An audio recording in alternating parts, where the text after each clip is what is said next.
Bila TV kurongereria muturire. Anglican Diocese of Kirinyaga (ARDOC) Investment Cooperative Society Limited ni microfinance ina mworoto wa gwikira amemba hinya wa kibeca na kumateithia kwambatira ikiro-ini ciao cia kimuturire. Amemba aitu ni kuma grupu cia matura iria cioikaine ta Otugi Groups, makanitha na honge ciacio ni ituo iria inyitanite na kanitha wa ACK o hamwe na aruti wira a diocese. Gitumi kiawe kuingira ARDOC ni ki? Tuheanaga ngombo citu na gicunje gia thi, tukoragwo na ihinda ria kuhatwe mona guteithania, tuheanaga dividend oro mwaka iria ihitukagio hingo ya mucemanio wa oro mwaka. Amemba ni mahota ku guarantee aria angi, koguo kuhotithia urumwe, wigiririki hamwe na waragania thiini wa grupu. Kwa uhoro makiria, twaririe kuhitukira kifugo 7 6 2 1 kana utucerere rurenda-ini rwitu nirwo www.ardocinvestment.co.ke kana utucerere ofici-ini citu ACK St Thomas Cathedral gorofa ya 3 Kiruguya. By Faith Bookshop, dealers in Bibles, motivational books, revision books for primary and secondary, wall hangings, storybooks, exercise books and stationery. We are located at Kiruguya along Kiruguya Kagumo Highway, opposite Cabanas Hotel, and Kutus along Mjini Road next to Gopinath Hardware. By Faith Bookshop, knowledge is power. No wende kunina nyota yaku ya mai. Mount Kenya Blessing Purified Water ni mai matheru na macungitwo na ikiro cia iguru. Ni mahitukitio ni ruhonge rwa KRA na KEBS. Tukoragwo haria Oasis of Hope Building kurigania na kanitha wa ACK St Paul Kutus. Twendagia mai na ithimo cia mililita 500, lita 1, lita 5, lita 10 na lita 18 gaturumo kenda. Twaririe kuhitukira kifugo 7 1 kifugo 2 6 4 1 6 kana kifugo 2 kifugo 2 1 2 4 1 Mount Kenya Blessing Purified Water ni mai matheru na mena thogora mubashiriru.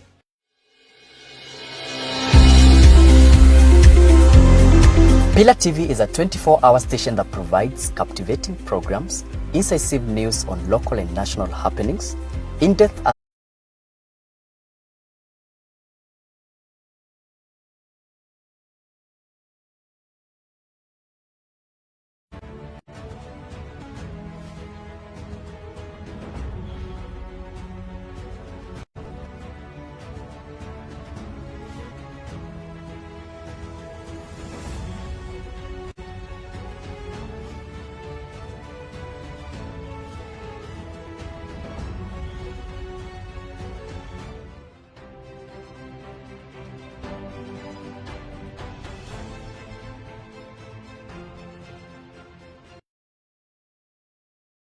Thangi muno mwirori wa Pillar TV, twacokereria oro ringi ni mwiboko wakwa weekend yaku Jumatatu yaku no iragutwarithirie oro wega.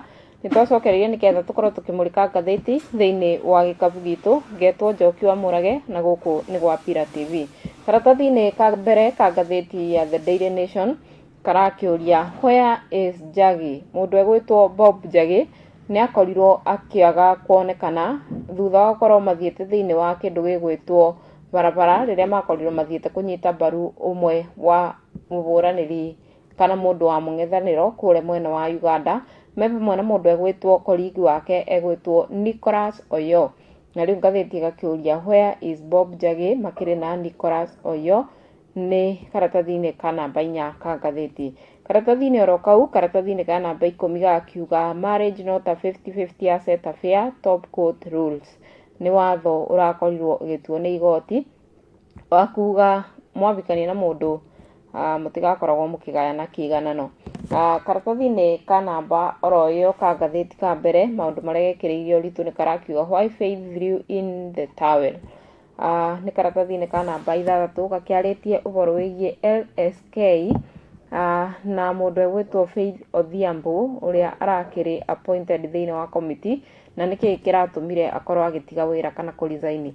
Karatathi-ini ro kauga ka namba ya mbere no gekireire maundu megie health karaka kiuga rooming shortage of life saving drugs The Kenya Pharmaceutical Distributors Association has warned the imminent crisis, citing regulation changes that could affect the import of essential medicine. Karatathi-inĩ ka namba 12.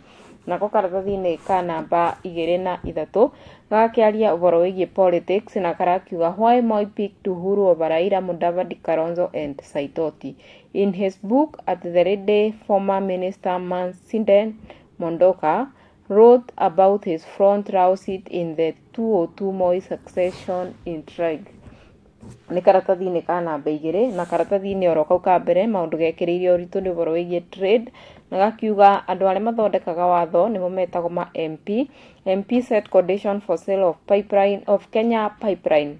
It is privatized. Kenya Pipeline Company will not import or sell petroleum product without approval from the National Assembly.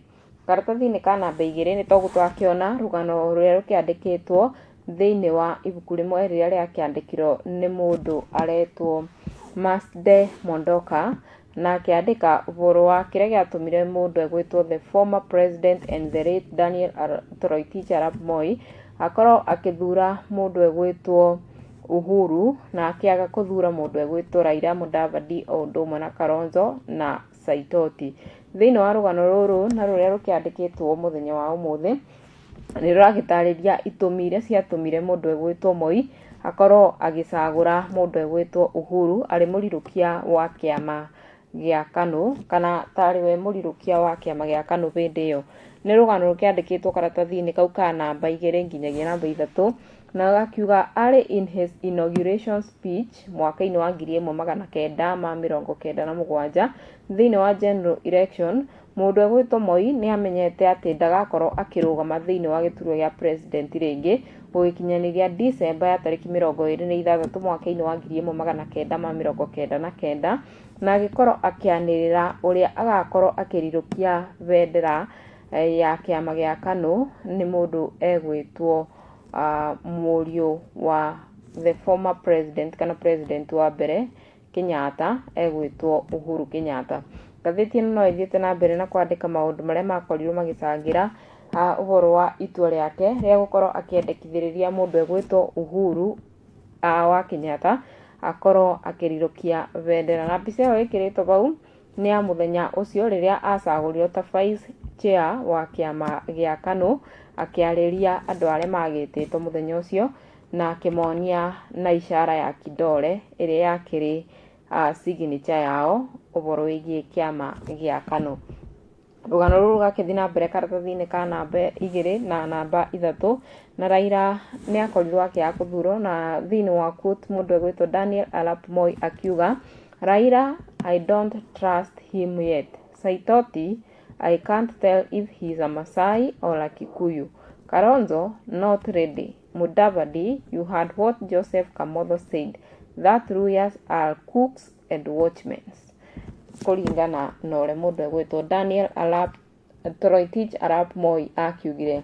Ti mũndũ egwĩtwo Raila, ti mũndũ wa kwĩhokeka, I can't trust him yet. Mũndũ egwĩtwo Saitoti na Netherite akiuga ndũngĩmenya kana nĩ Mũmathai kana nĩ Mũgĩkũyũ. I can't tell if he's a Masai or a Kikuyu. Nake Kalonzo gũkĩrĩkana ndarĩ eharĩirie ũhoro wĩgiĩ ũtongoria. Nake Mudavadi gwakĩrĩkana maũndũ make matiakĩmenyekaga. You heard what Joseph Kamotho said. Atĩ andũ megwĩtwo lawyers acio wĩra wao ũkoragwo kũruga na gũtuĩka watchmen. Tinie nduga nĩ ngathĩti kũringana na ũrĩa Moi akiugire hĩndĩ ĩyo. Karatathi-inĩ ka namba 4 nako gakiuga where are our sons? Cry families of 2 activists abducted in Uganda. Rĩu family cia andũ acio makorirwo makinyitwo mĩgwate ta ũrĩa tũkonete karatathi-inĩ ka mbere mũndũ egwĩtwo Bob Njagi na Nicholas Oro arĩa makorirwo makinyitwo mateka. Rĩu family ciao nĩ ithiĩte na mbere na gũtetera kĩboto gĩkorwo gĩkĩonekana na makorwo makĩrekererio na magĩthiĩ na mbere na kuga angĩkorwo kwĩ mahĩtia magĩkire mabatiĩ gũkorwo makĩrekererio na kũrũgamio igoti-inĩ nĩgetha matuĩrwo cira nĩ jaji. Kũringana na riboti ĩrĩa ĩkĩandĩkĩtwo haha gakiuga all we request is that they are released. If they have committed any wrong, then they should be deported from here and have them arraigned. Mr. Tony Njagi, a brother, agagĩkorwo akĩaria atĩ akorwo kwĩ mahĩtia mekire thutha wa gũkorwo nĩ makĩthiĩte kũrĩa mwena wa Uganda kũnyitanĩra na mũndũ egwĩtwo Robert Kyagulanyi ũrĩa oĩkaine ta Bob Wine na ũrĩa akoragwo mwena wa mũng'ethanĩro kũrĩa mwena wa Uganda. Makiuga akorwo andũ acio makĩnyitirwo mateka kana mĩgwate kũmahĩtia mekire mabatiĩ gũkorwo makĩthitangwo thĩinĩ wa igoti thutha wa gũtuĩka released. Ngathĩti no ĩthiĩte na mbere na kuga mũndũ egwĩtwo President Yoweri Museveni athanĩte gwa kahinda ka mĩaka 39 na nĩkĩo mũndũ egwĩtwo Kyagulanyi alias Bob Wine akoragwo akĩthiĩ na mbere gũkorwo mwena wa mũng'ethanĩro tondũ akiugaga mĩaka ĩyo nĩ mĩingĩ mũno ya mũndũ ũmwe gũkorwo akĩatha bũrũri ũmwe. Na andũ acio megwĩtwo Bob o ũndũ ũmwe na mũndũ egwĩtwo Nicholas Oroo nĩ makorirwo makĩnyitwo mĩgwate mũthenya ũcio, na kũringana na mũndũ egwĩtwo Kofi Atinda nĩ aragĩtarĩria ũhoro ũcio ũrĩa wakorirwo ũkĩyumĩria, akiuga maikarĩte ngari-inĩ mabingũrĩte mĩrango makĩrĩa ranji mathaa-inĩ ma mĩaraho bandũ barĩ na petrol station, na me bau agakiuga nĩ onaga mũirĩtu kana mũtumia gũikaraga akĩonagia abithaa makĩrĩ bau matekĩrĩte nguo cia abithaa, koguo marĩ na nguo cia raia, agĩikara akĩmonagĩrĩria mo barĩa magĩikarĩte thĩinĩ wa ngari ĩyo maikarĩte makĩrĩa ranji.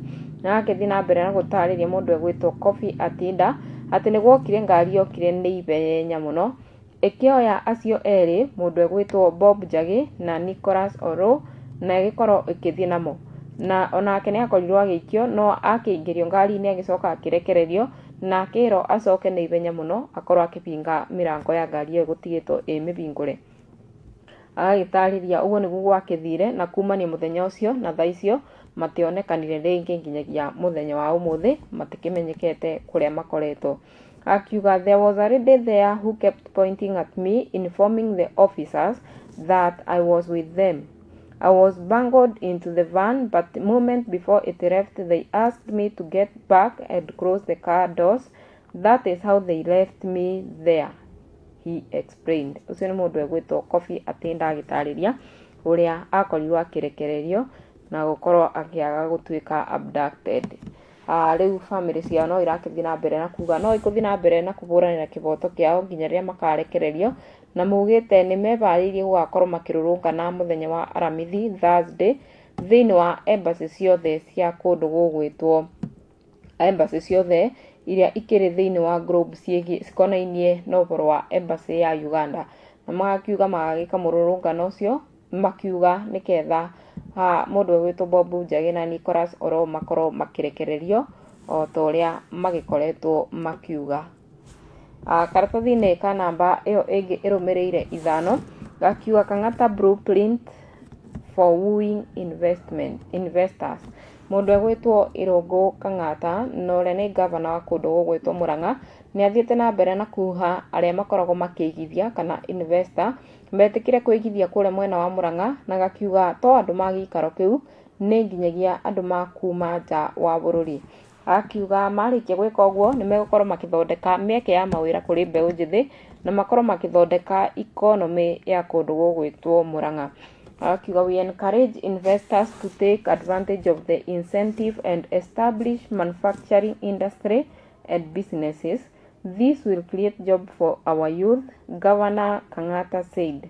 Akĩaragia ũguo thĩinĩ wa conference ĩmwe ĩrĩa yabingũrirwo nĩ mũtongoria wa bũrũri President William Ruto, na akiuga nĩ merĩgĩrĩire atĩ nĩ kũ-boost economy ya kũndũ gũgwĩtwo Mũrang'a na njĩra ya gũthondeka mawĩra o ũndũ ũmwe na kuongerera revenue na gũkorwo ĩkĩthondeka factory iria igũkorwo cia bata thĩinĩ wa gĩcigo kĩu. We expect to boost our own source revenue, create job and have factory that have add value to farm produce growth by Murang'a farmers with its rich agricultural produce including avocado, tea, coffee, milk, mangoes and maize. We believe the factory will help increase farmers' income and not only improve their livelihoods. Agakiuga wona gwakorwo na andũ arĩa megwĩtwo eigithia nĩ megũthondeka na mongerere value ya iria o ũndũ ũmwe na kahũa, macani, maembe na indo iria ikoragwo ikĩrĩmwo gĩcigo kĩu kĩa kũndũ gũgwĩtwo Mũrang'a. Koguo agĩthiĩ na mbere na kũria eigithia makorwo magĩtuĩka ma kũigithia kũu mwena wa Mũrang'a, na nĩgetha makorwo magĩcenjia economy o ũndũ ũmwe na revenue generation ya kũndũ gũgwĩtwo Mũrang'a. Karatathi-inĩ ka namba 6 gakiuga why Faith quit Ruto team on police violence payout.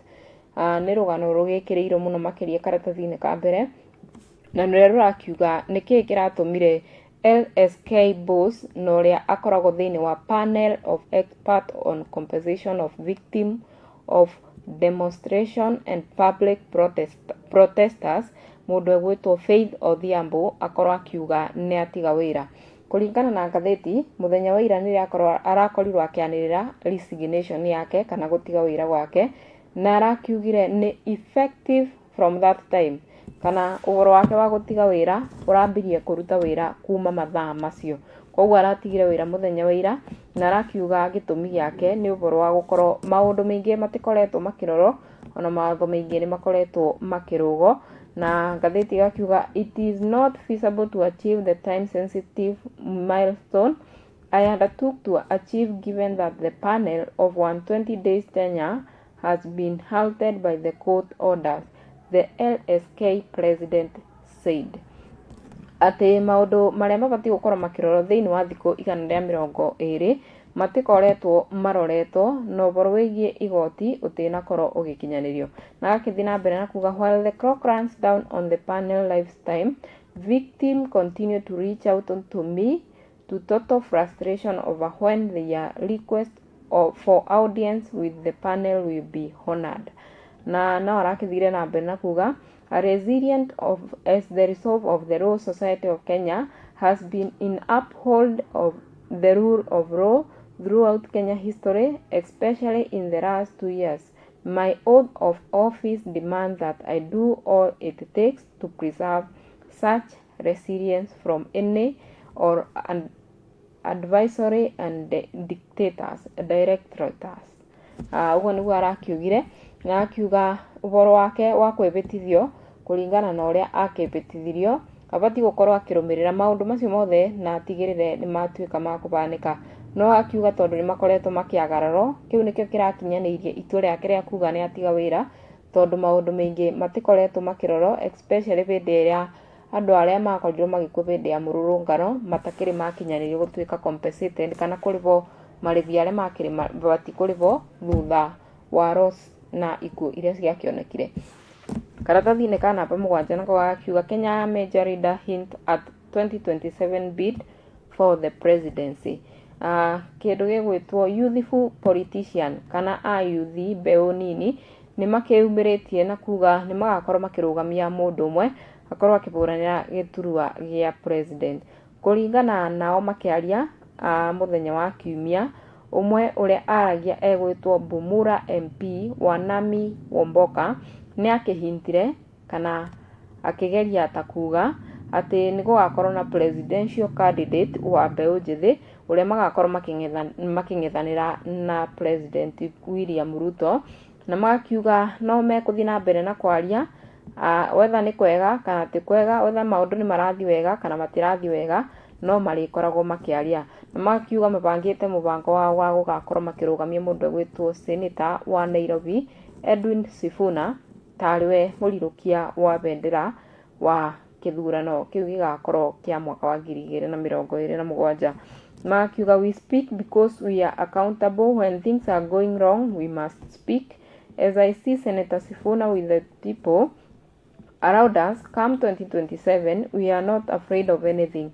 Let us have an option on the table for 2027, Mr. Womboka said. Nĩ arakĩbeanire hint ya kuga nĩ mebarĩirie gũgakorwo makĩrũgama na mũndũ egwĩtwo Edwin Sifuna na ũrĩa nĩ senator wa kũrĩa Nairobi eta mũbũranĩri wa gĩturwa gĩa president kũrĩ mbeũ njĩthĩ. Mũndũ egwĩtwo Sibot MP Caleb Amisi no arathire na mbere na gwĩkĩra mũkonde ũhoro ũcio, na arakiuga Mũndũ egwĩtwo Raila Odinga abati gũkorwo akimarekereria na maume thĩinĩ wa kĩama kĩa ODM, tondũ marakiuga nĩ mamũbeire kanya kwa mĩaka 60 na ndakoretwo akimatwarithia kũringana na wendi wao.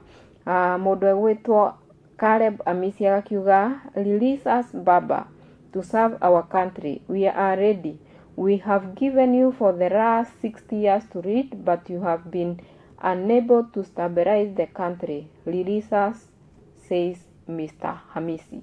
Uguo niguo Hamisi arakĩrire mũndũ egwĩtwo ODM leader Raila Odinga akorwo akimarekereria makorwo makĩrũgama kĩyo na nĩgetha makorwo magĩtongoria bũrũri kũringana na ũrĩa mangĩenda.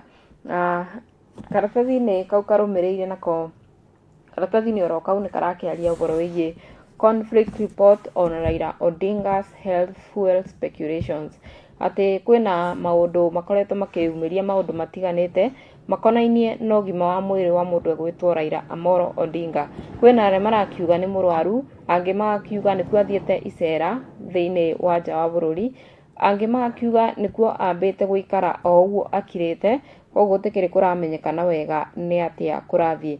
MP ũmwe nĩ arakorirwo akiuga mũthenya wa Kiumia akĩũria acirika makorwo makĩboera mũtongoria wa ODM nĩwe Raila Amolo Odinga atĩ ũrĩa akoretwo mũrwaru. Ũyũ nĩ MP wa kũndũ gũgwĩtwo Suba South egwĩtwo Caroline Omondi, kũrĩa akorirwo akĩũria akristiano makorwo makĩboera mũtongoria ũcio wa kĩama kĩa ODM thĩinĩ wa fundraising ĩmwe ĩrĩa athiĩte thĩinĩ wa kanitha kũrĩa mwena wa Rangara, Siaya County. Ũũ nĩguo akiugire, I appeal to all Christians of all denominations across the Republic of Kenya to say a special prayer for our leader Raila Odinga for a quick recovery, that he may regain his full health and strength. As he recuperates in hospital, we hold him dear in our thoughts and our prayer. Iyo nĩ mĩario mũndũ egwĩtwo Caroline Omondi ũrĩa nĩ MP wa Sumba South. Nake mũndũ ũngĩ egwĩtwo Dennis Onyango na ũrĩa akoragwo secretary kana spokesperson wa mũndũ egwĩtwo Raila Odinga akiuga Raila nĩkuo athire icera thĩinĩ wa nja wa bũrũri kuma mũthenya wa Juma hwaĩ-inĩ, atĩ na nĩ egũkorwo agĩcokereria, na akiuga mũndũ egwĩtwo Dennis Onyango akiuga kwĩna andũ arĩa matamwendagĩra wega na nĩo marathiĩ na mbere na kwaria makiugaga atĩ nĩ mũrwaru. Raila is out of the country on Friday evening, one of the many trips he has made this year, and definitely not the last. He is not disposed or played for by his frustrated opponent, Mr. Onyango said in a statement on Sunday. Ucio no mũndũ ũngĩ arakiuga na ũrĩa amũkuhĩrĩirie mũno. Na twathianga na mbere twakĩona atĩ kwĩ andũ marauga kana nĩkuo arageria gimmick ĩrĩa ya mũndũ egwĩtwo Moi, ĩrĩa ĩikaraga agaikara thikũ ta 3 atekuoneka agacoka akoneka rĩngĩ. Iyo nĩ mĩario ya mũndũ egwĩtwo Rigathi wa Gachagua, the former deputy president, akiuga President Moi used to do it that way. He would disappear for 5 or 6 days, then people would say he is sick, but then he would turn up at KICC, do a brisk walk to Harambee House, and then matter would just end. Agakĩũria kana ũcio no mũbano wa njĩra ĩmwe ya gũkorwo akĩhũthĩra ta ũrĩa mũndũ egwĩtwo President Moi ekaga, agakorwo akĩbita thikũ 5-6 na agacoka kũmĩra na akoneka akĩthiĩ wega kũrĩa mwena wa KCC. Nĩ tũgweterera the official report ĩkorwo ĩkĩrekererio ĩgiĩ mũndũ egwĩtwo Raila Odinga. Karatathi-inĩ ka namba 8 gakiuga Root Courts Youth with Nyota rollout nĩ ũhoro wa programu ĩrĩa ĩrakĩrekereirio kana ĩgũkorwo ĩkĩthundũrwo ĩgiĩ ayuthi, ĩrĩa ĩrĩkoragwo ĩkĩbeana gĩcunjĩ kĩa mbeca kũrĩ ayuthi, especially arĩa marĩkĩtie form 4 na matirĩ na kothi cia moko ona kana kothi mekĩte. Kũringana na riboti ĩno ĩrakiuga bilioni 5 nĩcio igũkorwo ikĩempower kana gwĩkĩra binya ayuthi, na gwakĩrĩkana initiative ĩno ĩbangĩtwo gũkorwo ĩkĩambĩrĩrio na ĩthiĩ ũguo nginya gũkinyanĩria mwaka-inĩ wa 2027. Kũringana na President Dr. William Samoei Ruto, nĩ akiugĩte nĩ arekereirie ma PS make makorwo makĩthiĩ thĩinĩ wa kaunti icio 47 kũrĩa megũkorwo magĩcemania na Gen Z na makorwo makĩaranĩria ũhoro wĩgiĩ ithurano na ũhoro wĩgiĩ ũthii wa na mbere.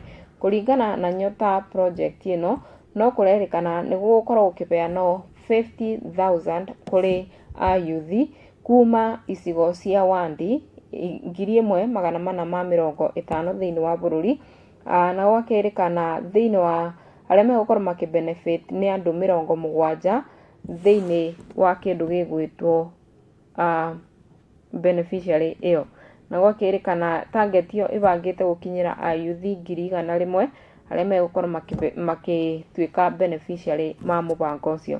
Gwakĩrĩkana no gũkorwo na ũhoro wa kũthomithia ayuthi ũhoro wa program ingĩ itiganĩte kũrĩa ĩbangĩtwo gũkorwo ĩgĩkinyĩra ayuthi 90,000 na gũkorwo na ũhoro wa kũthomithia ayuthi mangĩ makĩria ũhoro wĩgiĩ mĩrutĩre ya wĩra ya ministry cia thirikari na kũrĩa ĩgũkorwo ĩgĩkinyĩra ayuthi 600,000.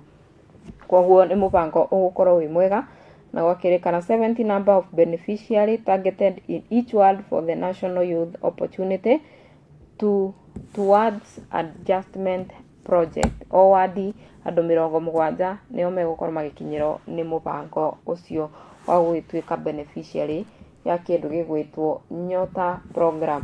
Karatathi-inĩ ka namba 10 nako gakiuga ũhoro wĩgiĩ Nairobi gives owner 14 days to clean repaint building. Kũrĩa mwena wa Nairobi, andũ arĩa makĩrĩ na manyũmba kana andũ arĩa magĩakĩte kũu nĩ mabetwo thikũ 14 makorwo mabakĩte nyũmba, makorwo maripaintĩte nyũmba kana gũcibaka marangi rĩngĩ, na gwakĩrĩkana mũndũ ũrĩa egũkorwo akĩaga gwĩka ũguo nĩ egũkorwo agĩtacũkĩrio makinya mabiũ ma kĩwatho na nginya athitango. Koguo nyũmba ciothe ikũrĩa mwena wa CBD nĩyo Central Business District ibatiĩ gũkorwo ikĩbakwo rangi, especially mwena wa Westland, Upper Hill, Ngara, Kirinyaga Road na destination iria ciothe irĩ within the CBD kũrĩa mwena wa Nairobi. Karatathi-inĩ oro kau gakiuga registrator set condition for sale of Kenya Pipeline, ũhoro wĩgiĩ kĩganda kĩa pipeline na kĩrĩa kĩbangĩte gũkorwo gĩtuĩka gĩa kwenderio mũndũ kĩũmbe. Rĩu nĩ gwĩkĩrĩtwo mĩkana nĩ andũ arĩa makĩthondekaga watho megwĩtwo ma MP, na magakiuga ona kĩganda gĩkĩ gĩatuĩka gĩa kwendio kwĩ maũndũ kĩrĩkoragwo gĩgĩka thutha wa kũbeo rũtha nĩ kĩndũ gĩgwĩtwo National Assembly. Magakiuga Kenya Pipeline Company Limited shall not venture into the importation or sale of petroleum product without prior approval from the Competition Authority of Kenya, Energy and Petroleum Regulatory Authority and National Assembly, now scheduled to succession paper on the privatization of the KPC state. Atĩ kũrĩ maũndũ marĩkagwo no meko no nginya magererio thĩinĩ wa National Assembly na matuĩke ma kũbĩtũkio hĩndĩ ĩrĩa marakĩthiĩ gũtuĩka ma kũrutithio wĩra.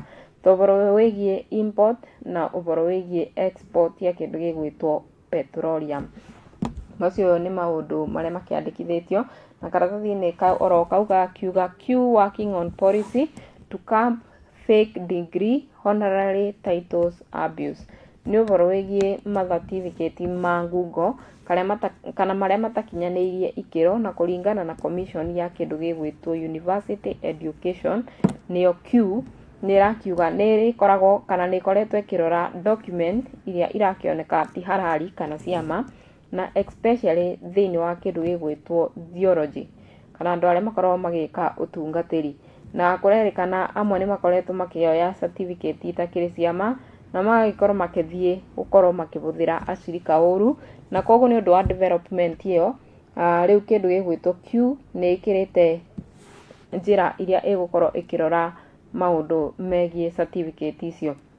Magakiuga we are developing a new policy framework that will include strict guideline on awarding and use of honorary degree which have become an avenue for abuse by unregistered institution, individual seeking underserved recognition. Ũguo nĩguo kũrakĩrĩkanire atĩ rĩu watho nĩ wĩkĩrĩtwo na nĩ megũkorwo makĩrora andũ arĩa makĩrĩ na certificate cia ngungo iria itakinyanĩirie ikĩro, arĩa moete na kũhũthĩra andũ ũru nĩ megũkorwo makĩtacũkĩrio makinya mabiũ ma kĩwatho kũringana na riboti ĩyo. Tũthiĩte ũguo tũrĩkĩrĩirie, nako karatathi-inĩ ka namba 12 karakiuga looming drug crisis trigger fear, kũrerĩkana kwaya gũkorwo na wagi wa ndawa kuma rĩu wiki 2 ciũkĩte, tondũ rũhonge rwa Pharmaceutical Distributor Association nĩ rũbeanĩte mũkana wa kuga ndawa iria ikoragwo ikĩingĩra thĩinĩ wa bũrũri kwaya gũkorwo na shortage kana kwaga kũigana kwa ndawa icio. Gwakĩrĩkana ndawa ici nĩ iria ikoragwo ikĩrigita mĩrimũ ĩrĩa ĩgũmagĩra andũ makĩria ta mĩrimũ ya kĩndũ gĩgwĩtwo malaria, cancer, o ũndũ ũmwe na kĩndũ gĩgwĩtwo blood pressure na ũhoro wĩgiĩ HIV na andũ arĩa makoragwo makĩnyua ndawa cia antibiotics. Gwakĩrĩkana at least 1.5 million Kenyans arĩa makoragwo magĩikara na mĩrimũ ya diabetes nĩ megũkorwo makĩaga ndawa ciao cia kũnyua thutha wa wiki 2 na ĩrĩa ĩgũkorwo hatĩka nene kũrĩ andũ arĩa makoragwo makĩnyua ndawa. Gwakĩrĩkana gĩcunjĩ kĩa 2.2 million arĩa nao makoragwo makĩnyua ndawa cia hypertension, nao nĩ megũkorwo hatĩka-inĩ tondũ ndawa icio nĩ igũkorwo ikĩaga thutha wa wiki 2. Na gwakĩrĩkana oro bau gũgũkorwo na interruption ya risk ya andũ arĩa makoragwo na mĩrimũ ya heart diseases o ũndũ ũmwe na stroke, na ĩgakĩrĩkana ya gũkorwo ĩkĩambatĩra na igũrũ. Gwakĩrĩkana nginya mũrimũ wa cancer, ndawa cia chemotherapy onacio nĩ igũkorwo ikĩaga, na kũrerĩkana o mwaka nĩ gũkoragwo gũgĩkua andũ 47,000 arĩa makoragwo makĩthondekwo kesi cia cancer. Koguo ndawa icio ingĩgĩtuĩka nĩ ikwaga, andũ maya gũkorwo hatĩka-inĩ nene, na nĩ mũkana ũkĩbeanĩtwo nĩ kĩndũ gĩgwĩtwo Pharmaceutical Distributor Association ikiuga potential wagi wa ndawa in the next coming 2 weeks. Tũkwĩhoka ũhoro ũcio nĩ ũgũkorwo wacenjia tondũ andũ maingĩ no makorwo hatĩka-inĩ mũno thutha wa ndawa icio gũkorwo ciagĩte. Karatathi-inĩ ka namba 4 gakiuga landmark decision redefined sharing of marital wealth. Court says marriage does not automatically entitle either spouse to half of the property upon divorce.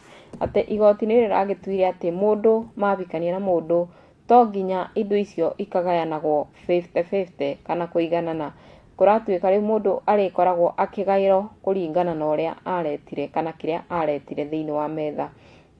Na rĩu igoti nĩ rĩragĩtuire ũhoro ũcio na rĩrakiuga ũguo nĩguo kũrĩthiaga thutha wa kũgĩa ndigano, tondũ kũrerĩkana kwĩ andũ makoragwo metereire ũguo mũtigane na gũtirĩ kĩndũ aretaga metha-inĩ na arenda kũthiĩ na indo icio ci ciothe.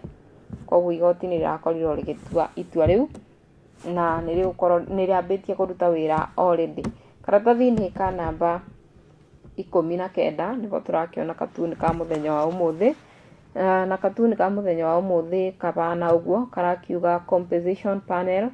Kwĩna mũtumia ebau na mũthuri anyitĩrĩire mathandũkũ na nĩ maingĩ biũ, na mũtumia ũcio aikarĩire igũrũ rĩa mathandũkũ nake arakiuga I'm stepping down, my faith has been in doubt.